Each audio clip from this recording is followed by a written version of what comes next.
Once again, welcome to Tapasya, the Learning Junction. Dear students, in previous class of physics, electricity, यानी means part 4, हमने काफी कुछ discuss किया है पिछले 4 वीडियो लेक्चर में।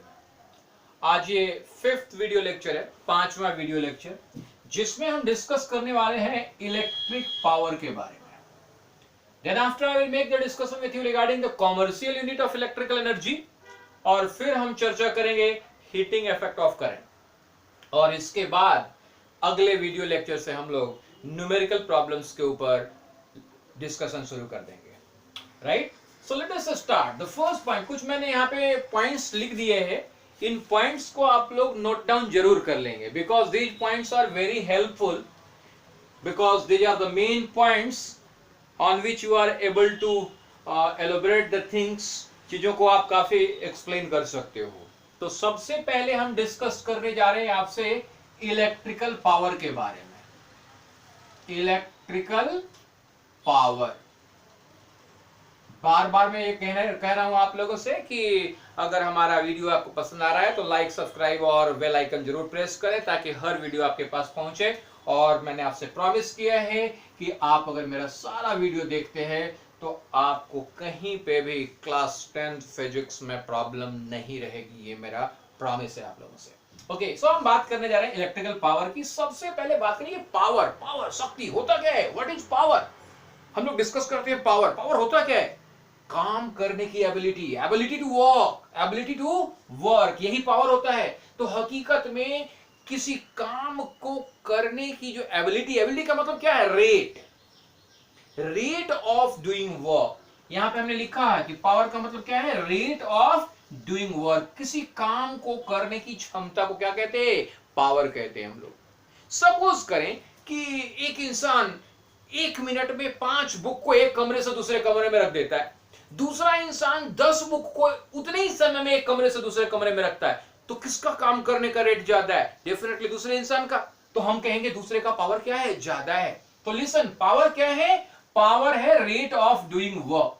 But whenever we are talking about electricity, जब हम इलेक्ट्रिसिटी के संबंध में बात करते हैं तो यहां पे क्या हो जाता है वर्क कि भाई जब हम किसी अप्लायंस को इलेक्ट्रिक करंट देते हैं तो वो कितना काम कर रहा है, how much work that device has done in unit interval of time.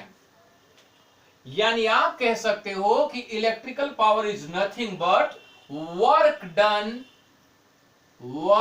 Done by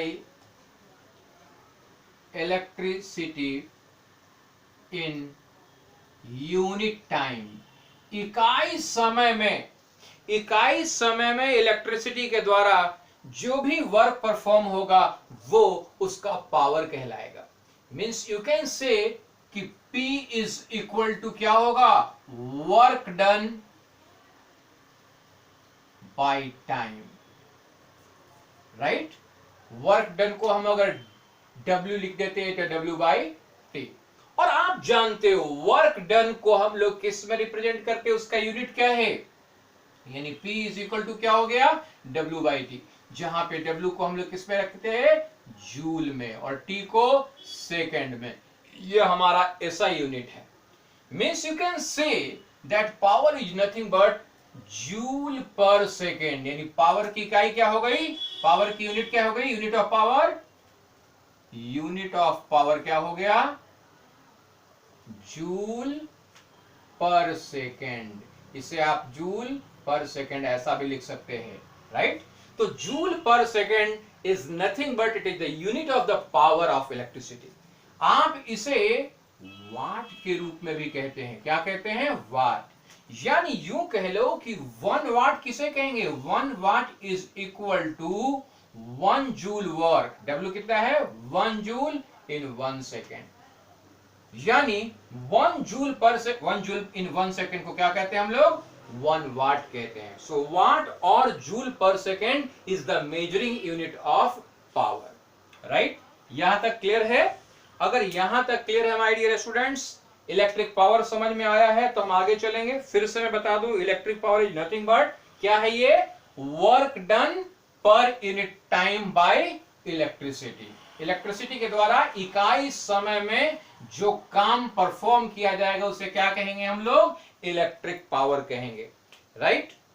okay, so let us proceed forward. हम लोग क्या कह रहे हैं कि भाई work done per unit time is power. जरा इसको दूसरे फॉर्मेट में लिखने की कोशिश कर रहे हैं, यानी P is equal to work done per unit time W/T। यही हमने आपको कहा, क्लियर है? तो वर्क डन बराबर क्या हो जाएगा? W इज इक्वल टू क्या हो जाएगा? क्रॉस मल्टीप्लीकेशन करें, W is equal to P into time. यानी अगर किसी डिवाइस का वाट पावर पता है और कितने देर तक वो डिवाइस काम कर रहा है, तो आप पता लगा सकते हो कि वो कितना डिवाइस काम करेगा, राइट? अच्छा, P पावर को हम कैसे रिप्रेजेंट कर सकते हैं? पावर को हम लिख सकते हैं my dear friend, voltage into current. तो इसका मतलब W इज इक्वल टू क्या हुआ? VIT। ये फॉर्मूला जरूर याद रखें आप। वर्क डन इन इलेक्ट्रिसिटी क्या होता है? VIT, और VIT क्या होगा? Joule, right? Work done is equal to nothing but VIT joule. Clear है? अब ये कैसे आया, समझ में आया आपको? P की जगह पे हमने क्या लिख दिया?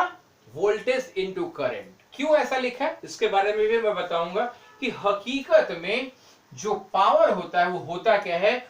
वोल्टेज और करंट का मल्टीप्लीकेशन होता है। लेकिन क्यों होता है ये समझो, इसको समझने की कोशिश कीजिए। जैसे सपोज करो कि एक डिवाइस को आप जो पोटेंशियल डिफरेंस प्रोवाइड कर रहे हो, मान लो V वोल्ट प्रोवाइड कर रहे हो, राइट? तो V volt potential difference provide कर रहे हो आप एक डिवाइस को, और मान के चलें कि ये V वोल्ट जो पोटेंशियल डिफरेंस प्रोवाइड कर रहे हो, उस पोटेंशियल डिफरेंस पे ये Q चार्ज को शिफ्ट कर रहा है, राइट? यानी V वोल्टेज, पोटेंशियल डिफरेंस क्या है? पोटेंशियल डिफरेंस V है, और चार्ज कितना फ्लो करवा रहे हो आप? Q चार्ज को ट्रांसफर करा रहे हो। तो हकीकत में जो वर्क डन होगा वो क्या हो जाएगा? वर्क डन बराबर क्या हो जाएगा? Work done is equal to potential difference into charge, यानी VQ वर्क डन हो जाएगा। Is it clear? क्या वर्क डन हो जाएगा? VQ। अब जरा सोचो कि work done per unit time को हमने क्या कहा था? Work done per unit time को, work done per unit time, work done per unit time को हमने कहा था पावर, राइट? तो VQ बाई T हो गया कि नहीं हुआ? केवल T से डिवाइड कर दिया हमने, टाइम से डिवाइड कर दिया। और Q बाई T को याद करो, Q बाई T क्या था? Charge per unit time flowing through a circuit is called current, यानी V इंटू I हो गया या नहीं हो गया? तो यानी P इज इक्वल टू क्या हुआ? VI। तो यही तो हमने सब्स्टिट्यूट किया है यहाँ पे। P इज इक्वल टू क्या प्रूफ सब्स्टिट्यूट किया? VI।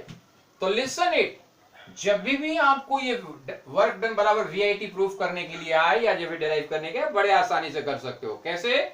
सिर्फ इतना याद रखना कि जब पोटेंशियल डिफरेंस भी अप्लाई करते हैं, Q चार्ज को शिफ्ट करना होता है, तो वर्क डन कितना होता है? V into Q। और पावर बराबर क्या होता है? वर्क डन बाई T, यानी V into Q by T। और Q बाई T यानी चार्ज पर यूनिट टाइम क्या कहलाता है? यही तो करंट कहलाता है, यानी P is equal to VI।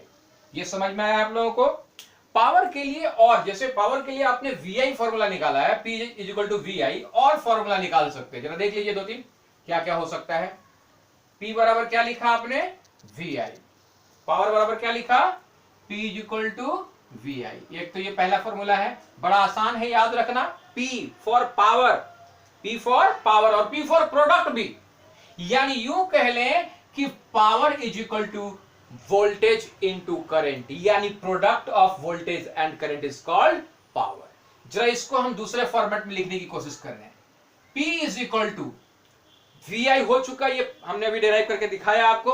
अब हम चाहते हैं कि वोल्टेज को हम करंट और जो डिवाइस का रेसिस्टेंस है या combination of resistance, system of resistance है, उसके फॉर्मेट में लिखें। तो आप जानते हो V इज इक्वल टू क्या होता है? V इज इक्वल टू होता है I इंटू R, और I एक पहले से था, तो P इज इक्वल टू क्या हो गया? P is equal to I into I square R। एक दूसरा फॉर्मूला मिल गया हमारे पास। क्या मिल गया? P is equal to IR। लेकिन आपको बहुत सारे फॉर्मूलाज को याद करने की जरूरत नहीं है, आप एक फॉर्मूला को याद रखो, काम चल जाएगा, बाकी सब अपने आप आ जाते हैं। मैं एक तीसरा फॉर्मूला भी दिखाना चाहता हूं। जैसे P इज इक्वल टू हमारे पास VI है, हम चाहते हैं कि I को वोल्टेज के फॉर्म में लिखें। V इंटू आई को वोल्टेज के फॉर्म में कैसे लिखेंगे? I को वोल्टेज के फॉर्म में लिखना होगा तो लिख देंगे V बाई आर, राइट। अब V बाई आर लिखा तो V इंटू वी कितना हो गया? V स्क्वायर बाई आर, यानी P इज इक्वल टू क्या हो गया? V square by are.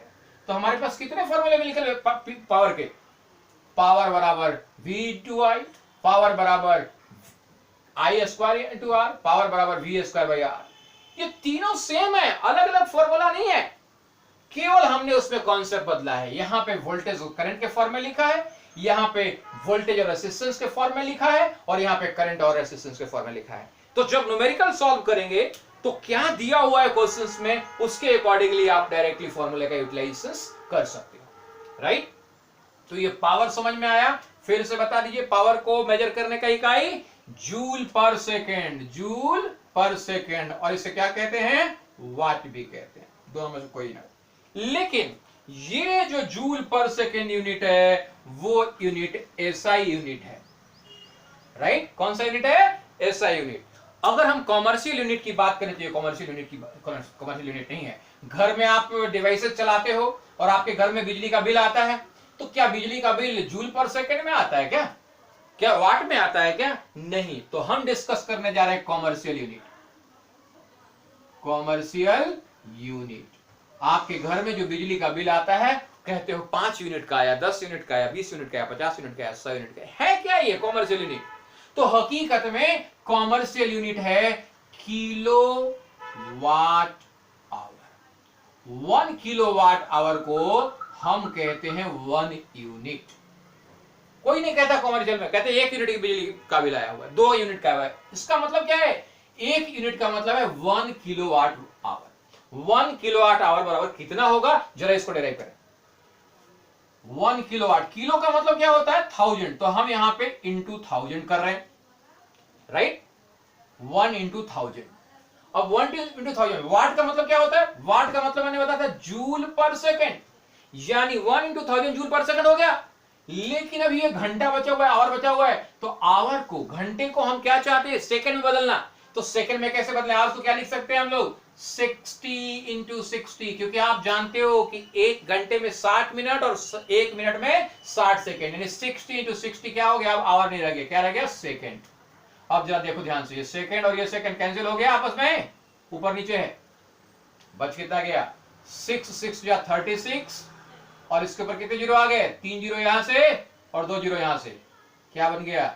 36 lakh joule.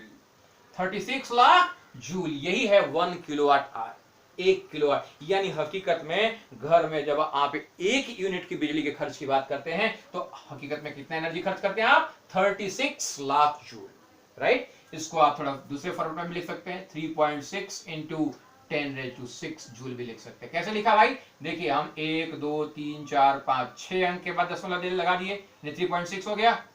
तो 6 अंक के बाद दशमलव लगाए हैं तो 1 पर 10 होने से गुना भी तो करना पड़ेगा, तो 10⁶ लिख दिया हमने, तो ये जूल। तो आप ध्यान रखिएगा, ये ऐसे क्वेश्चन एग्जाम में पूछे जा सकते हैं आपसे कि भाई कॉमर्शियल यूनिट क्या होता है, 1 किलोवाट आवर बराबर क्या होता है, कितने जूल्स होते हैं, ये सब पूछे जा सकते हैं आपसे, right. So now after the discussion of these things, हम चाहते हैं कि अब हम अपने इलेक्ट्रिसिटी के नेक्स्ट टॉपिक को डिस्कस करें, और नेक्स्ट टॉपिक है हमारा heating effect of current. Heating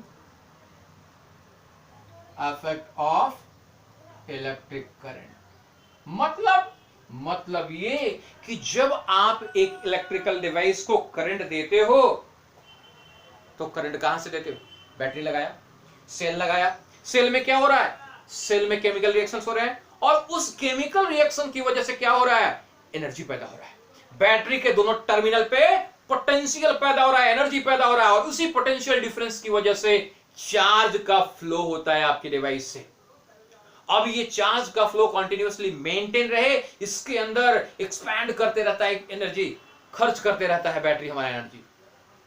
अब उस एनर्जी का होता क्या है? जो एनर्जी आप डिवाइस के अंदर दे रहे हो उसका क्या यूटिलाइजेशन है? तो उस एनर्जी का 2 यूटिलाइजेशन है। पहला, कुछ एनर्जी यूजफुल वर्क में खर्च हो जाता है। जो इलेक्ट्रिकल एनर्जी आप अपने डिवाइस को दे रहे हो उसमें से कुछ का किसमें यूज होगा, यूजफुल वर्क करने में। एग्जांपल के तौर पे सपोज आप फैन चला रहे हो, फैन को इलेक्ट्रिसिटी दे रहे हो आप, पोटेंशियल डिफरेंस, पंखा चल रहा है, घूम रहा है, मूवमेंट हो रही है, हवा मिल रहा है आपको, लेकिन क्या जितना एनर्जी दे रहे हो वो 100% एनर्जी, पूरा का पूरा एनर्जी पंखा घुमाने में खर्च कर रहा है? जवाब है नहीं। तो फिर दूसरा जगह, और बाकी बचा हुआ एनर्जी कहां जाएगा, तो बाकी बचा हुआ एनर्जी हीट में कन्वर्ट हो जाता है। कभी छू के देखना, पंखा चल रहा है 15-20 मिनट से, तो पंखे को टच करके देखना, देखोगे गर्म हो गया है। बल्ब को छू के देखना, गर्म हो गया है। बल्ब का काम हीट देना तो नहीं था, बल्ब तो आप चला रहे थे लाइट के लिए, लेकिन वो गर्म हो रहा है। तो इसका मतलब याद रखिएगा कि जब भी आप इलेक्ट्रिकल डिवाइस को आप करंट देते हो तो उसका एनर्जी में से कुछ एनर्जी, मैक्सिमम एनर्जी कह सकते हो, अधिकांश पार्ट यूजफुल वर्क में, लेकिन कुछ पार्ट हीट में कन्वर्ट होता है। लेकिन कुछ डिवाइसेज ऐसे हैं जहां पे हमें हीट ही चाहिए, हम अपने इलेक्ट्रिकल एनर्जी को as a heat energy convert करना चाहते हैं। खैर, सबसे पहले तो ये देखना है कि इलेक्ट्रिकल एनर्जी को अगर हीट एनर्जी में कन्वर्ट करना चाहते हैं तो कैसे होगा। लेट अस सी, देखते हैं। देखिए, सबसे पहले मैंने बताया कि भाई अगर सपोज करें कि V जो है पोटेंशियल डिफरेंस है, किसी डिवाइस के क्रॉस जो हम वोल्टेज दे रहे हैं वो V है, V is the potential difference, और हम कह रहे हैं कि भाई ये जो पोटेंशियल डिफरेंस हम अप्लाई कर रहे हैं, उस पोटेंशियल डिफरेंस को अप्लाई करने पे Q चार्ज फ्लो कर रहा है, Q चार्ज है जो V पोटेंशियल डिफरेंस के थ्रू फ्लो करवाने वाले हैं, राइट। हम मान के चल रहे हैं कि T जो है वो टाइम है, T टाइम के लिए हम ये चार्ज फ्लो कराएंगे, T टाइम के लिए चार्ज फ्लो कराएंगे। तो सबसे पहले अभी मैंने बताया कि भाई अगर V पोटेंशियल डिफरेंस के अक्रॉस Q चार्ज फ्लो करा रहे हो तो वर्क डन कितना होगा, क्या बताया, voltage potential difference into charge VQ, VQ जो is the work done. Clear है, VQ डन क्या हो जाएगा, वर्क डन हो जाएगा। अब अगर ये आपको पता लग गया है V equal work done equal to VQ, तो अब जरा सोचिए कि भाई पावर बराबर क्या होगा, work done per unit time, अभी मैंने बताया, यानी V into Q by T, यानी V इंटू आई।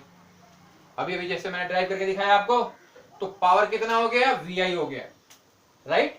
अब ये जो VI निकला है, ये पावर जो निकला हुआ है, वो हम T साइन टाइम के लिए फ्लो करा रहे हैं। तो जो एनर्जी आप दे रहे हो डिवाइस को, लगातार जो खर्च कर रहे हो एनर्जी, वो एनर्जी कितना हुआ, एनर्जी बराबर क्या हुआ, पावर इंटू टाइम होता है, और पावर कितना है, VI है, तो VI इंटू टाइम कितना हो गया एनर्जी, VIT।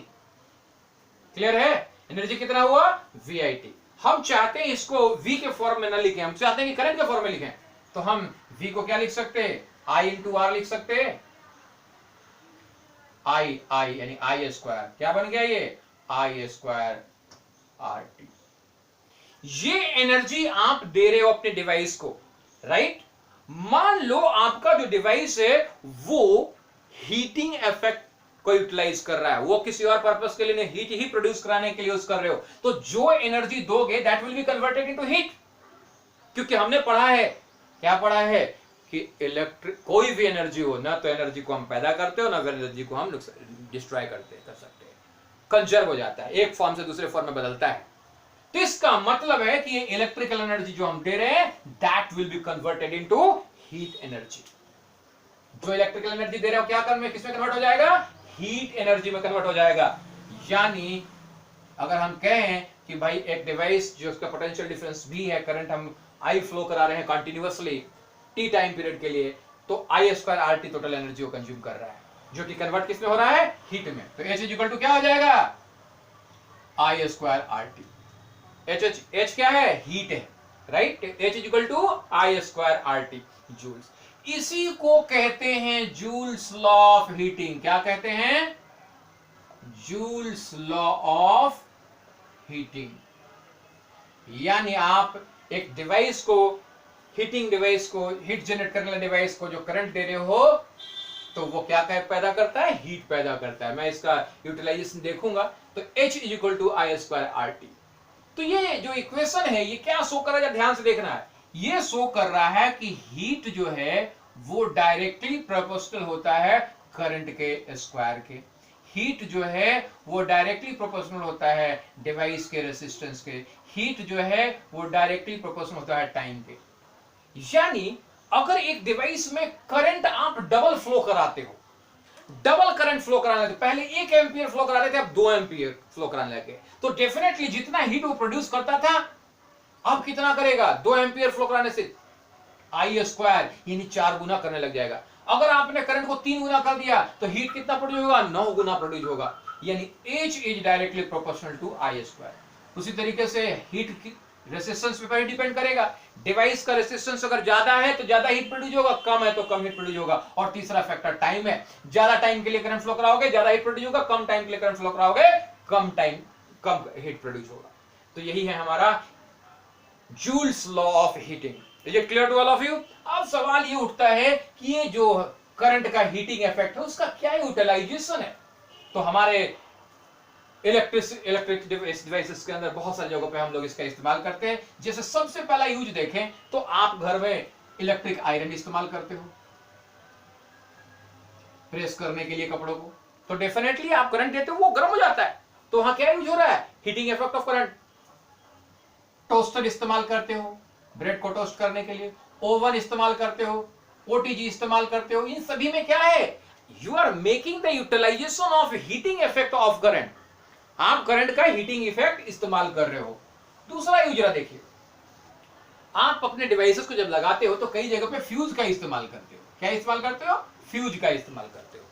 कहते हो भाई हम तो अपने घर में ना 5 एम्पियर का फ्यूज लगा रहे हैं। क्या मतलब है 5 एम्पियर का फ्यूज लगाने का? तो पहले से एस्टिमेट कर लिया कि आपके घर में 5 एम्पियर से ज्यादा करंट नहीं जाएगा। अब मान लो कि आपने 5 एम्पियर का फ्यूज लगाया, इसका मतलब जो फ्यूज जिस मेटल से या जिस अलॉय से इस्तेमाल बनाया गया है उसमें 5 एम्पियर तक का अगर करंट जाएगा तो वो खराब नहीं होगा, वो ब्लो नहीं करेगा। लेकिन अगर 5 एम्पियर से ज्यादा का करंट गया तो हीट ज्यादा पैदा होगा, हीट ज्यादा पैदा होते ही क्या हो जाएगा, वो तार मेल्ट कर जाएगा और फ्यूज बर्न कर जाएगा और सर्किट आपका खराब होने से बच जाएगा। तीसरा यूज देखिए, आप इस्तेमाल करते हो बल्ब। पुराने जमाने में वो पीले वाले बल्ब इस्तेमाल किए जाते थे, तो उसमें क्या होता था, उसमें टंगस्टन नाम का एक मेटल का फिलामेंट रहता था, उसके थ्रू करंट फ्लो कराता था। टंगस्टन बहुत ज्यादा, इसका जो मेल्टिंग पॉइंट होता है वो 3800 डिग्री सेल्सियस होता है। अब सोचो इतना ज्यादा मेल्टिंग पॉइंट है इसका कि अगर आप जब इसे हीट देते हो तो वो जल्दी मेल्ट नहीं करेगा। थोड़ा सा ये डेटा चेंज कर लीजिएगा, 3380 डिग्री सेल्सियस है, 3380 डिग्री सेल्सियस, तो ये जल्दी बर्न नहीं करता क्योंकि इसका मेल्टिंग पॉइंट बहुत हाई है, राइट। तो ये जब गर्म होता है बहुत हीट पैदा करता है, इवन इफ इतना हीट पैदा करता है कि ये बिल्कुल व्हाइट लाइट प्रोड्यूस करने लग जाता है, काफी लाइट प्रोड्यूस करने लग जाता है। लेकिन याद रखो कि इसमें होता क्या है, इसमें मैक्सिमम एनर्जी कन्वर्ट हो जाता है हीट में और बहुत ही कम मात्रा में जो एनर्जी होता है लाइट में कन्वर्ट होता है। लेकिन पुराने जमाने में हम इस्तेमाल करते थे। लेकिन बल्ब को हम लोग कवर करके ऐसे ग्लास के अंदर सील बंद कर देते हैं और इसके अंदर ऐसे गैस भरते हैं, जैसे नाइट्रोजन भर देते हैं, आर्गन भर देते हैं, जो नॉन रिएक्टिव होते हैं, ताकि जब ये इतना ज्यादा हाई टेम्परेचर पे पहुंच जाए तो ये एटमॉस्फेयर में उपस्थित ऑक्सीजन के साथ मिलकर के जल्दी से खराब नहीं हो जाए। नॉन रिएक्टिव गैस होंगे तो ये जल्दी खराब नहीं होगा, ये फिलामेंट लॉन्ग लाइफ में रहेगा, राइट। तो बल्ब में भी हम इस्तेमाल करते हैं, इलेक्ट्रिक आयरन में देखा आपने, फ्यूज में देखा आपने, इन सभी जगहों पे हम क्या इस्तेमाल कर रहे हैं, हीटिंग इफेक्ट ऑफ करंट का इस्तेमाल कर रहे हैं, राइट। तो माय डियर फ्रेंड, आज की क्लास हम यहीं पे एंड करेंगे और मैं आप लोगों से रिक्वेस्ट करूंगा कि आप चैनल को सब्सक्राइब करें, आप चैनल को लाइक करें, बेल आइकन जरूर प्रेस करें ताकि हर हमारा नया वीडियो आपके पास पहुंचे। Thank you very much. अब नेक्स्ट क्लास से हम न्यूमेरिकल्स और जो कॉम्पिटिटिव एग्जाम में क्वेश्चंस किए जाते हैं वैसे क्वेश्चंस को